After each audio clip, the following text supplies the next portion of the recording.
السلام علیکم ورحمۃ اللہ وبرکاتہ۔ اعوذ باللہ من الشیطان الرجیم، بسم اللہ الرحمن الرحیم۔ محترم سامعین، میں امید کرتا ہوں آپ سب خیریت سے ہوں گے۔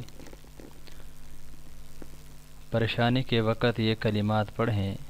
نبی کریم صلی اللہ علیہ وآلہ وسلم نے فرمایا، کیا میں تمہیں ایسے کلمات نہ سکھا دوں جو تم پریشانی کی صورت میں پڑھا کرو؟ اللہ اللہ ربی لا اشرک بہ شیئا، اللہ اللہ ربی لا اشرک بہ شیئا۔ اللہ ہی میرا رب ہے، میں اس کے ساتھ کسی کو شریک نہیں کرتا۔ ابو داؤد شریف، صحیح حدیث نمبر 1525۔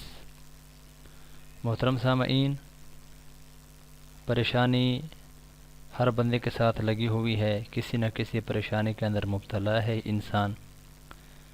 اگر نبی علیہ الصلوۃ والسلام کے ان مبارک دعاؤں اور سنتوں کے مطابق ہم زندگی گزاریں، ان کلمات کو اپنا وظیفہ بنا لیں، معمول بنا لیں زندگی کا، انشاءاللہ العزیز ہر قسم کی پریشانی سے ہم بچ سکتے ہیں۔